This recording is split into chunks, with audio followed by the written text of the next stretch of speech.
Vishnupad Paramahamsa Parivajakacarya Astotara Shata Srimad His Divine Grace Abhay Charnarvind Bhakti Vedanta Swami Srila Prabhupada ki Grantharaj Srimad Bhagavatam ki Vrindavan Devi Tulsi Maharani ki Nitai Gaur Premanande Om Namo Bhagavate Vasudevaya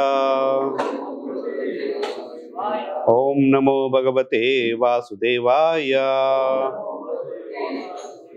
Om Namo Bhagavate Vasudevaya Narayanam Namaskritya Naranchaiva Narottamam Devim Saraswatim Vyasam Tato Jayam Udiraye Nashtaprayesho Bhadresho Nityam Bhagavata Sevaya Bhagavati Uttama Shloke Bhaktir Bhavati Naistiki. Reading from Srimad Bhagavatam, Canto 3, Chapter 20, Conversation between Maitreya and Vidura, text number 38 to 41. I'll read the verses for myself. Last one we will chant together. Pravasya bhava gambiram jigrantyatmanam atmana kantya sasarja bhagavan Gandharvapsarasam ganan. With a law full of deep significance, the worshipful Brahmā then evolved by his own loveliness, which seemed to enjoy itself by itself, the hearts of Gandharvas and Apsarās. Purport. The musicians in the upper planetary systems are called Gandharvas, and the dancing girls are called Apsarās. After being attacked by the demons and evolving a form of a beautiful woman in the twilight, Brahmā next created Gandharvas and Apsarās.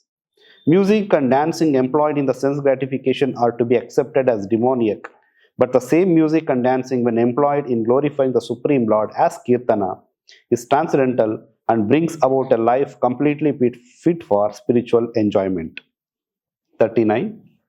Visasarja tanum tam mai joshnam kantimatim priyam tayeva chadado pritya vishwa vasu purogama. Translation. After that, Brahmā gave up that shining and beloved form of moonlight. Vishwavasu and other Gandharvas gladly took possession of it. Text number 40. Srishtva bhuta pishachamsha bhagavan atmatandrina digvasaso mukta keshan viksha chamila yadrishav. Translation. The glorious Brahmā next evolved from his sloth, the ghosts and fiends. But he closed his eyes when he saw them stand naked with their hair scattered. Purport. Ghosts and mischievous hobgoblins are also the creation of Brahmā. They are not false. All of them are meant for putting the conditioned soul into various miseries. They are understood to be the creation of Brahmā under the direction of the Supreme Lord. Text number 41. We will chant together.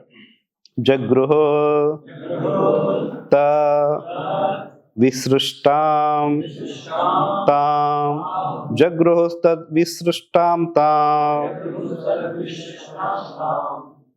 Jrumbanakyam Tanum Prabho Jrumbanakyam Tanum Prabho Nidram Indriya Vikledo Nidram Indriya Vikledo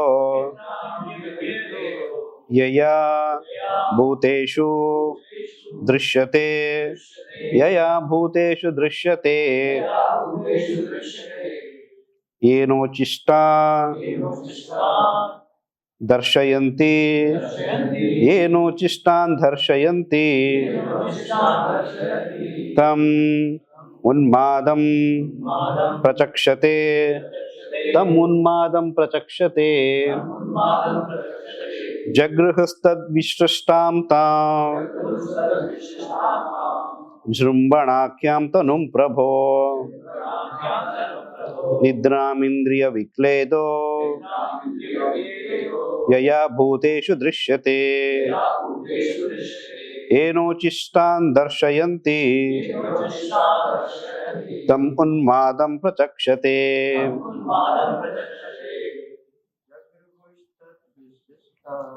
Jagruhustad visrishtam tam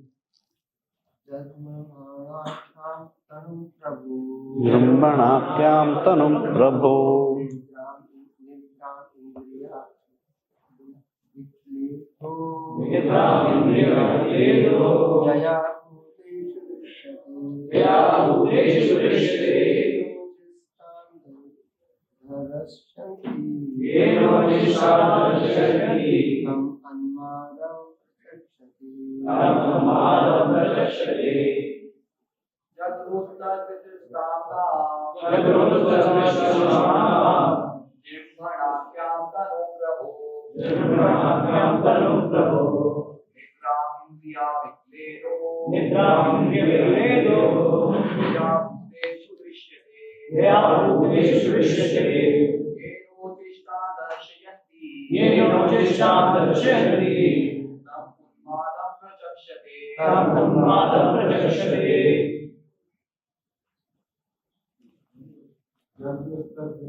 Word to word meaning. Jagruhu took possession. Tat visrishtam thrown off by him. Tam that. Jrumbana akyam known as yanning. Tanum the body. Prabho of Lord Brahma. Nidram sleep. Indriya vikledha drooling. Yaya by which. Bhuteshu among the living beings. Drishyate is observed. Yena by which. Uchishtam smeared with stool and urine. Darshayanti bewilder. Tam that. Unmadam madness. Prachakshate is spoken of. Translation and purport by Srila Prabhupada. The ghosts and hobgoblins took possession of the body, which was thrown off in the form of yanning by Brahma, the creator of the living entities. This is also known as the sleep which causes drooling. The hobgoblins and ghosts attack men who are impure, and their attack is spoken of as insanity. Please repeat the translation. The ghosts and hobgoblins took possession of the body, which was thrown off in the form of yanning by Brahma, the creator of the living entities. This is also known as the sleep which causes drooling. The hobgoblins and ghosts attack men who are impure, and their attack is spoken of as insanity. Purport. The disease of insanity or being haunted by ghosts takes place in an unclean state of existence. Here it is clearly stated that when a man is fast asleep and saliva flows from his mouth and he remains unclean, ghosts then take advantage of his unclean state and haunt his body. In other words, those who drool while sleeping are considered unclean and are subjected to be haunted by ghosts or to go insane. Thus ends the Bhakti Vedanta purport. Om Jnanatimirandasya Jnananjana Shalakaya Chakshuronmilitam Yena Tasmai Shri Gurave Namaha. Nama Om Vishnu Padaya Krishna Preshtaya Bhutale Srimate Bhakti Vedanta Swamin Nitinamine Namaste Saraswate Deve Gauravani Pracharine Shesha Shunyavadi Pashatya Deshatarine Jaya Shri Krishna Chaitanya Prabhu Nityananda Shri Advaita Gadadhara Shri Vasadi Gaura Bhaktarunda Hare Krishna Krishna Krishna Hare Hare Hare Rama, Hare Rama, Rama Rama, Hare Hare. So in this chapter, Maitreya Muni is describing the creation by Lord Brahma. So in the previous couple of verses, the different creations have been explained. So in these verses, like in the previous verses, it was mentioned that the Asuras were created and they mistook the form of evening twilight, which was created by Brahma, as a beautiful form, and they became attracted. So after those Asuras and evening twilight creation, now Brahma is creating Gandharvas and Apsarās. And in what mood? The Asuras were actually created in the form of a disgust. But whereas when the Gandharvas are being created, Brahma was full of good mood. Praharsya bhava gambhiram. Bhava, in his bhava was gambhiram. He was in a mood of loveliness. So in that mood he created Gandharvas and Apsarās. So they are also living entities, but these forms are meant to be for living entities, those who have done little pious activities, because they are considered among the higher planetary systems. Then after that, now the Gandharvas are created, so some place or some form has to be given to them. So Brahma created a moonlight, which the head of the Gandharvas, Vishwavasu, along with other Gandharvas, he took the possession of that moonlight. And then after this, Brahmaji created the ghost and fiends. Srishtva bhuta pishachamsha. Bhuta means ghost and pishacha means fiends. Fiends are also kind of the living entities like pishachas.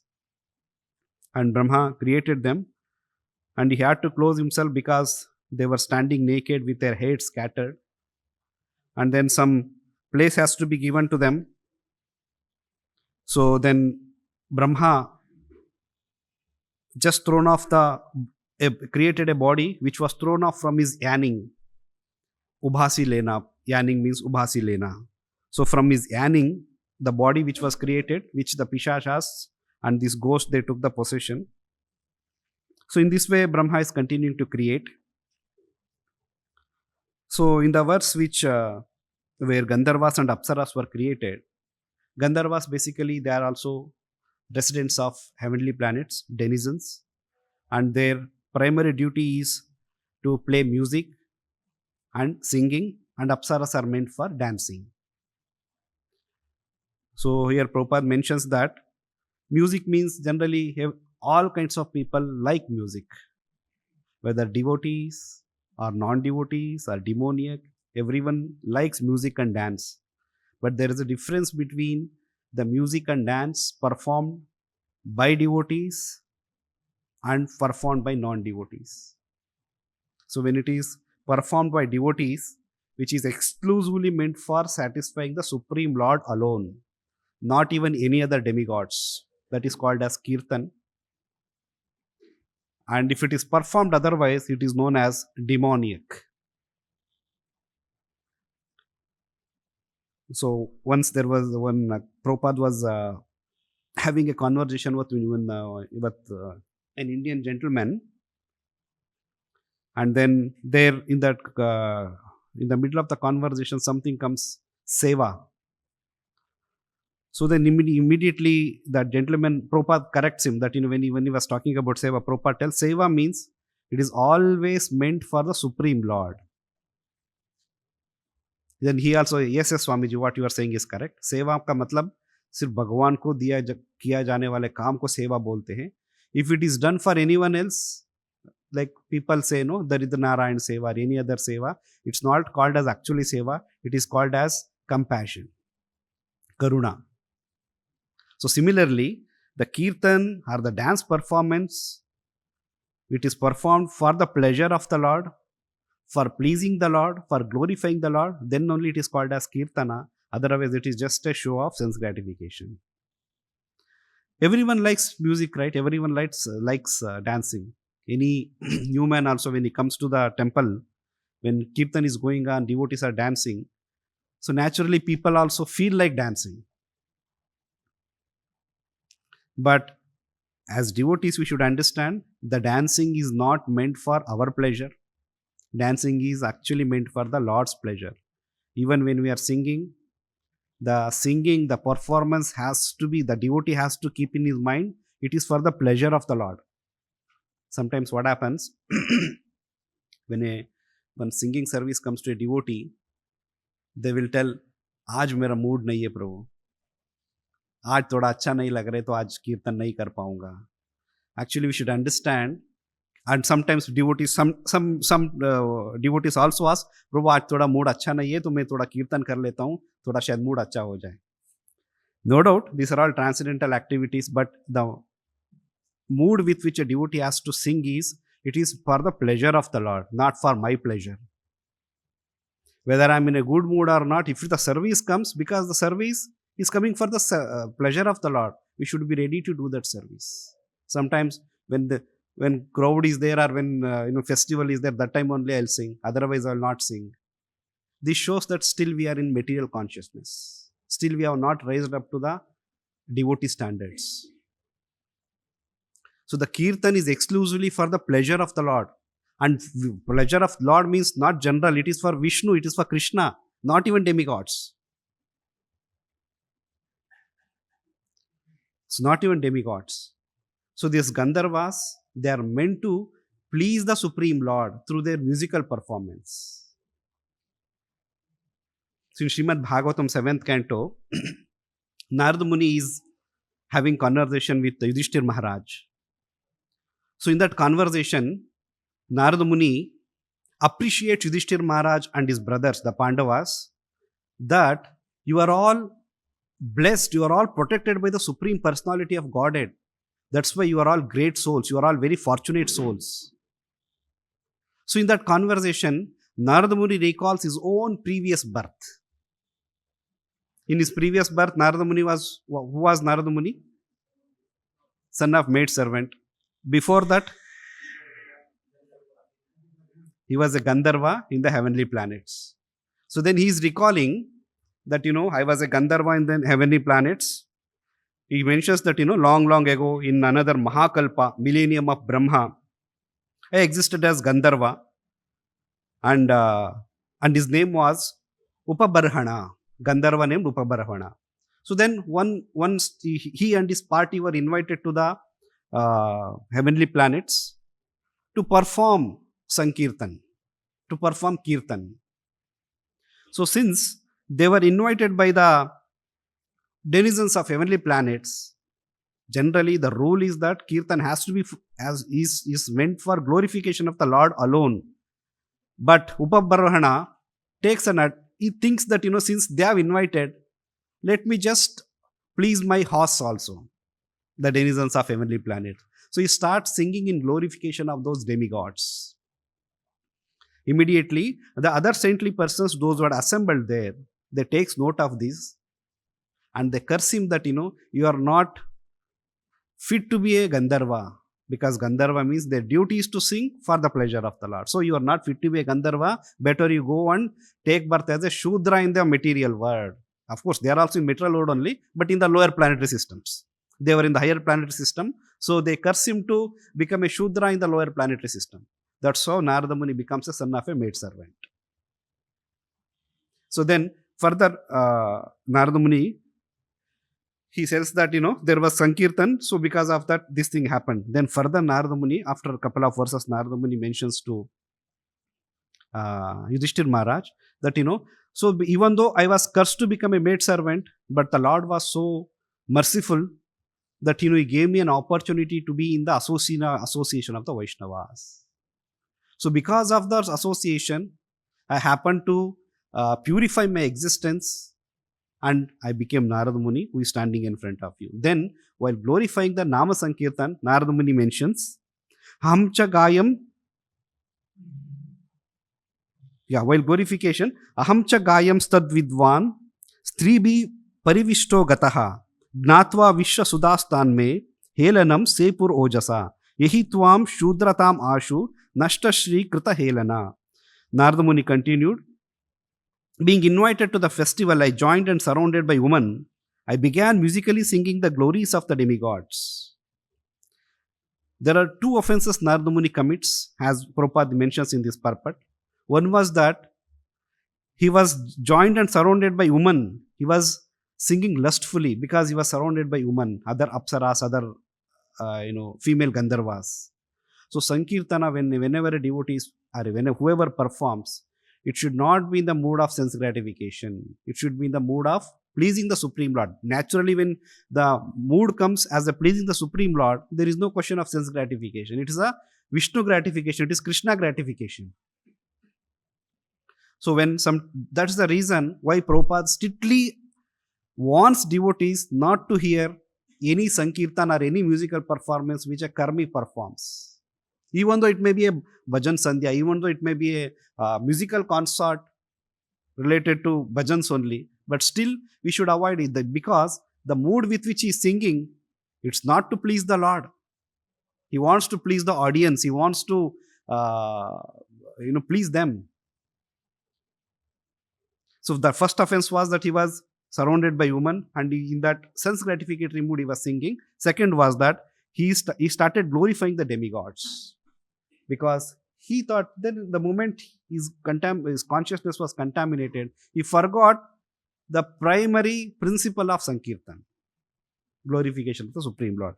Next verse, Narada Muni mentions, Dharmaste griha mediyo varnita papa nashanaha grihasto yena padavim anjasa jnanasam tvat. The process of chanting the holy name of the Lord is so powerful that by this chanting, even householders, grihastas, can very easily gain the ultimate result achieved by a person in the renounced order. Maharaj Yudhishthir, I have now explained you the process of religion. So what we call Sankirtan movement as Yuga Dharma. So Narada Muni is establishing here the process of religion, the Yuga Dharma, is to glorify the Supreme Lord. And Yudhishthir Maharaj, being a grihasta, so he is reminding him that even though you are a grihasta, but if you take part in the Sankirtan movement, you can get the same result as obtained by the renounced order of life persons. So that's why it is said that, Sankirtana doesn't require any qualification.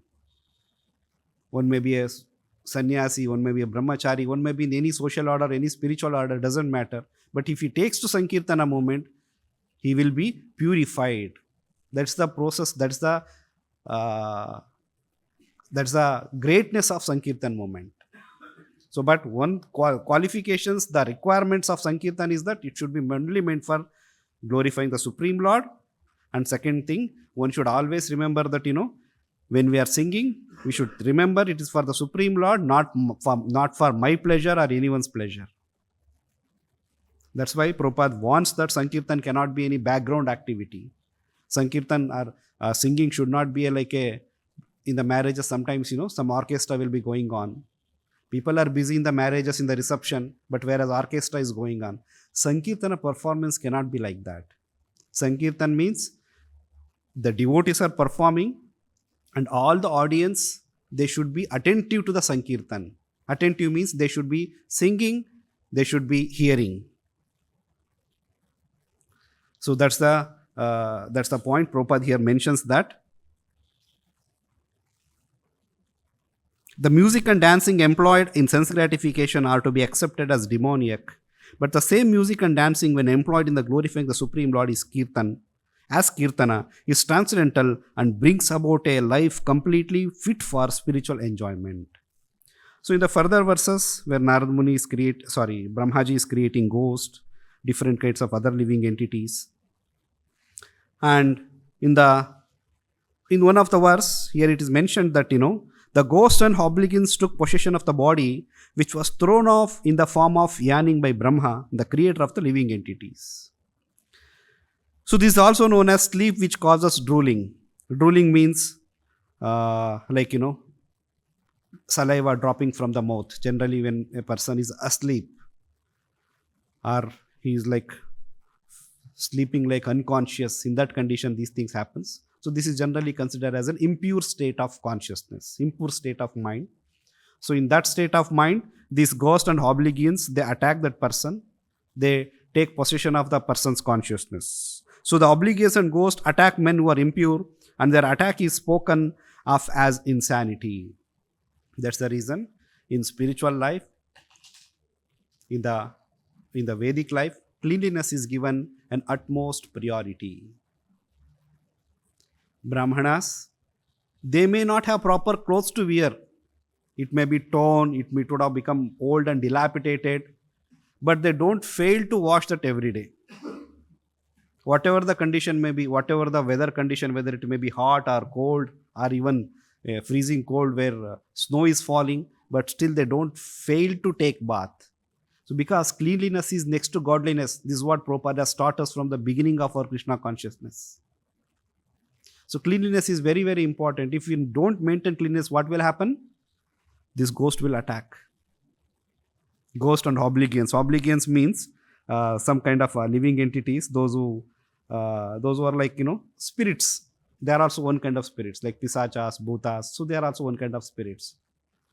So that's the reason Prabhupada very repeatedly talks about cleanliness with respect to his devotees. And he mentions, devotees, how we should maintain. Sometimes the cleanliness also affects a person's consciousness. Suppose if we are living in a very unclean place, not properly maintained, so that means that place is actually taken over by tamoguna. The tamoguna effect is very strong. So if you live in that situation, if you live in that condition, what will happen? We will also be taken over by tamoguna. Whereas if we live in a place which is clean, which is properly arranged, which is very it looks very beautiful. So if you live in that place, naturally our consciousness will also be bright. So Prabhupada, when he was recalling regarding cleanliness when he was preaching, so he recalls that, Prabhupada mentions, my mother was so conscious and so particular that all the cooking vessel should be pick and span. They should be cleaned thoroughly. If there is even a small black spot in any of the pot, mother would tell the house servant that, go and clean that once again. Entire lot of vessels, entire lot of cooking pots. So you would tell, go wash and bring again. So from the very beginning, that's what Vedic life, the Brahmanas or Brahminical life, or those who are devotees, they were very particular about cleanliness. So once in another occasion, when Prabhupada was living in the in different temples, so devotees were assigned to clean Prabhupada's paraphernalia, the room, the bed, the table where Prabhupada sits. So sometimes it used to happen like Prabhupada when he goes for the morning walk. So that was the time given for the cleaning. Otherwise, rest of the days Prabhupada generally in the room, either taking massage or translating the books or dictating the letters. So no, there was no other free time as such. So only time which is available is when Prabhupada goes out for morning walk. So before he comes back, everything should be properly cleaned. So one devotee, a Mataji, was given a responsibility of completely cleaning and arranging the things. So she cleans everything, entire room, beds, bed sheets, everything she changes, she cleans, she mops. When the time comes to clean the dayas, she was little afraid because dayas sometimes some items are kept on the dayas, like a drinking water glass or reading lens, some dictaphone, some books, some pen, some paper. She was afraid that I may misplace them and Prabhupada may become angry. So in that confused state, she was thinking. By then Prabhupada came back from the morning walk. So in hurry, she leaves like that only, and because that was the when Prabhupada comes, everyone else will go out. So Prabhupada comes to the room and directly goes and sits on his dais. The moment Prabhupada sat, who was given the responsibility of cleaning the room? Everyone understood there is some big goof off now. That's why Prabhupada is summoning. So then another Mataji was there. She tells, so and so Mataji was cleaning. So then Prabhupada says, properly train them how to clean. See this glass, it's not properly cleaned. See the lid, there is a film of dust accumulated on the lid. That shows that, they have not cleansed today. The glass, the water is not changed and the lid is also not clean. You should be very careful. Such a minute details. Prabhupada used to be very, very particular about cleanliness. Why? That's a Brahminical qualification. You cannot expect to be, one cannot claim himself a Brahmana and living in a dirty place. Even though he may be poverty stricken, doesn't matter, but he will not compromise on the cleanliness. That's why even as devotees, we were repeatedly taught we should clean our chanting bag at least once in a week, once in 15 days, change our sleeping paraphernalia, clothes we should wash properly. Even with respect to our own appearance also, Prabhupada says, dress before you address. That means you are going to address, so before that you should properly dress up. You should be presentable so that it appeals. People will, for people it looks like very organized man. So before even address, you should properly dress. So these are all Brahminical qualifications. If you don't follow, what will happen? We'll become prey to this ghost, oblivions, and this kind of, that's why sometimes why a person is too much into tamoguna. He's not able to understand any spiritual subject matter because he's too much taken over by these kind of living entities. His consciousness is taken over by living entities. Krishna in Bhagavad Gita says, those who are too much attached to the demigod worship are too much attached to this kind of non-devotional activities. What Krishna tells? Maya apahruta jnana. Their jnana, their consciousness, their intelligence is taken over by Maya. So what is that Maya? Maya has so many agencies like this, agents like this. So using those agents, she will take over the intelligence of that person. So in that consciousness, person will fail to understand what am I doing. I don't know what I'm doing. I really want to, practice spirituality. I want to chant, but somehow I don't feel like chanting. Somehow I don't feel like practicing any part of the spiritual process. That is because of this Maya Aparuta Jnana, Asuri Bhava Mashrita. So Asuri Bhava, these all kinds of Asuric living entities, Asuras, they will take over person's intelligence. So even though small things, minute things, they are so important. Like in these verses, chanting, which is specifically meant for the pleasure of the Lord. That too Vishnu, Krishna, not even demigods. And second, cleanliness. Cleanliness is next to godliness. So these principles we have to remember, practice nicely. Then we can expect a bright consciousness. So along with the chanting, because chanting is so powerful. Chanting is so powerful, even one may be in whatever the state of spiritual life or social life, just by chanting one can cleanse his entire material existence. Iti shodashaka namnam kali kalmasha nashanam. So this chanting of the Mahamantra, which contains the 16 syllables, so that is kali kalmasha nashanam. It can cleanse the all impurities of this Kali Yuga. And there is no other method, because there are so many other methods mentioned in the Karma Kanda or Jnana Kanda portions of the Vedas to purify oneself. But among all those methods, this is the most sublime, most pure, most effective, and most easy method. Just by practicing this, one can actually go back to Godhead in this very own life. As Narada Muni is mentioning to Yudhishthir Maharaj, that even though one may be a grihastha, by participating in Sankirtan, what will happen? He can achieve the result of Sankirtan performed by a person who is in the renounced order of life. So here, at least in Kali Yuga, we know that, all these are brahmachari, grihastha, vanaprastha, sannyasa, they are all upadhis. But the motive has to be, the central point has to be satisfaction of Krishna through Sankirtana. Everyone has to be doing that, whether he may be sannyasi, brahmachari, grihastha, vanaprastha, or brahmana, kshatriya, shudra, vaishya, whoever he may be, but just by taking part in Sankirtan movement, he can purify his existence. That's why Shastras, they stress so much about Harinam Sankirtan. Kali Khale Nama Rupe Krishna Avatar. Kaliyug is Nama Avatar. In Kaliyuga, the Lord descends in the form of his holy name.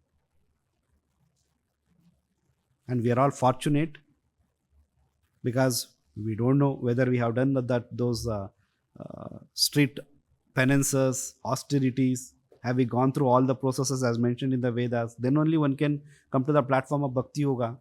But because of Prabhupada's mercy, we have got this. We have come to this stage now. So we should take benefit of this and become sincere and practice this. And then this very life, in whatever condition one may be, he can go back to Godhead. Like in the Mayavadi school, in the Shankara followers, Shankaracharya is mentioned in one place. A person cannot become a Brahmana unless he takes birth in the womb of a Brahmana mother. So when an Acharya is writing this kind of statements in his own commentaries, obviously people will become too much addicted to that. That's the reason many people in India, when Prabhupada brought all foreigners, they were not able to accept them as Vaishnavas. They were thinking that, Swamiji, how can you give Brahman Diksha to these Mlechas and Yavanas? Because Acharya is written, Shankaracharya is written. But what other Acharyas, those who came after Shankaracharya, they have told. Madhvacharya says that, one need not have to be born in any Brahmana family as such. One can become a Brahmana not by birth, by his activities, by his conduct. If someone is interested in Brahmanical activities, what are Brahmanical activities? Yajan, Yajan, Patan, Patan, Dana, Pratigrahi. If someone is interested in these things, he is naturally classified as Brahmana. No need to go for his parentage, his source of birth, his family tradition, where he was born. All those things is immaterial if he is ready to follow these principles. So Brahmanical culture is by our conduct, not by our birth, not by our janma. So Prabhupada, even one was qualified or not qualified, Prabhupada gave that Harinama, Prabhupada gave that Hare Krishna mantra to anyone and everyone, so that they can become successful in this very life. So Brahma also, in one of the previous verses where it was mentioned that the ghosts and mischievous obligants are also creation of Brahma. They are not false. All of them are meant for putting the conditioned soul into various miseries. Different creatures, different varieties what Brahmaji is creating. Why is he creating so many varieties? Even among the ghosts and spirits also there are so many varieties, like we are hearing in this chapter. Why there are so many varieties? Because there are so many varieties of desires. The living entity has so many kind of perverted desires. So to fulfill those desires, Brahma had to create so many such varieties. So this material world is meant for facilitating one's desires, whether they are some sattvic desires or perverted desires or tamasic desires, whatever the desires may be. But every opportunity is given. Brahma is doing the thankless job of giving an opportunity for them to take birth, for them to have some form. But ultimately, all these forms, all these creation, entire creation is just meant for what? To revive the original consciousness. However fallen one may be, but just by coming in touch with Sankirtan movement, immediately can revive his original consciousness. That is known as Cheto Darpana Marjanam. So Prabhupada in one of the purport mentions, Lord Chaitanya specifically came to this world just for this purpose. For what? To propagate the Sankirtana movement, so that the innumerable varieties of living entities, they need not have to wait for that. They have to gradually go from one species to another species to another species to another species. No, Sankirtan movement is that shortcut. in whatever the form a living entity may be. Like we know the Shivananda Sena and Chaitanya Mahaprabhu pastime where Chaitanya Mahaprabhu was eating a coconut pulp. So the dog was there. So Chaitanya Mahaprabhu throws that some portion of the pulp. The dogs take that pulp and immediately takes the form of 400 and he goes back to Vaikuntha. So that is the purpose for which Chaitanya Mahaprabhu has appeared, to protect, to save all the living entities, however fallen they may be. Just that they have to do only one job. What is that? Somehow or other come in contact with Sankirtan movement. Either by their own will, or by the force of someone, or by the kripa of someone, in whatever the form may be. Because here we are about a few devotees. We know that each and every one of us have some story how we came in contact with Krishna consciousness, the Sankirtan movement. But finally we have coming in contact with Sankirtan movement is important. How we came is secondary. So, but after coming in contact, so Chaitanya Mahaprabhu assured the Sankirtana movement, in this very life, in this very form, one can purify his existence and go back to Godhead. So that is the potency of Sankirtan movement. So as Krishna mentions in Bhagavad Gita, towards the end, he talks complete Bhagavad Gita and he tells two things. One is that Arjuna, whoever follows this very seriously, he will get all the desired result. That means he will go back to Godhead. Second, Krishna further tells that, not only practicing, one who practices this and also preaches. Nacha tasmas manusheshu kaschitye priya krittamaha. So one who practices and then also preaches, he will be more dear to me. One who practices is dear to me, but one who practices and then preaches, he will be more and more dearer to me. So if you want to become dear to Krishna, dear to Chaitanya Mahaprabhu, first we have to practice and then also preach. Janma sartaka kari karo paropakar. So this entire Sankirtan movement is designed for one's purification and also purifying the others. So just take up the Sankirtan, but remember that the mood while we are doing Sankirtan, or when we are cultivating some principles of devotional service, the mood with which we have to cultivate, that also we should remember. Even though Sankirtan has no rules and regulations, but when you further advance, there are finer rules. So the mood should be to please the Supreme Lord, not for my pleasure. Once a devotee, if a Western devotee come to Vrindavan, when he comes to Vrindavan, after some days Prabhupada comes there. So then Prabhupada asks him, how are you feeling? So he tells, Prabhupada, maja aa rahe hain. Then Prabhupada tells, rascal, Vrindavan is not for your enjoyment. Vrindavan is meant for Krishna's enjoyment. So what are you saying? Maja aa rahe hai yahan pe. Then Prabhupada tells, better, enough is enough now, you have stayed enough number of days, you should go to Sri Lanka and preach. Then he tells, Prabhupada, Sri Lanka, such a small island country, no enough people are there, then you go to Pakistan.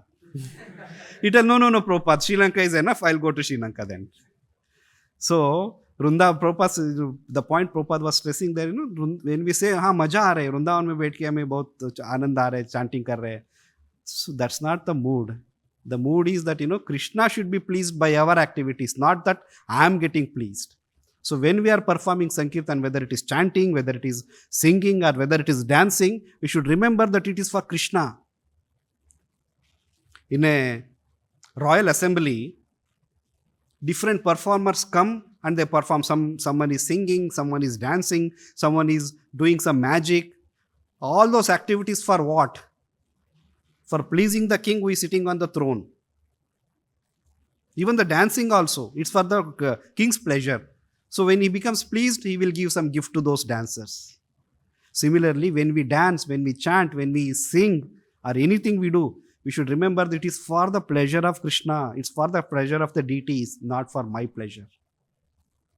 Aaj mood अच्छा नहीं है तो नहीं गाऊंगा, नहीं नाचूंगा. In front of the king, dancers cannot say that. They don't have any independence like that. If the king summons, they have to do that. Similarly, it is our duty to give pleasure to Krishna, whether I am in a good mood or not. So this is the mood with which Sankirtana should be performed. So with which I'll stop here. Grantaraj Srimad Bhagavatam ki Jagadguru Srila Prabhupada ki, Nitai Gaur Premanande.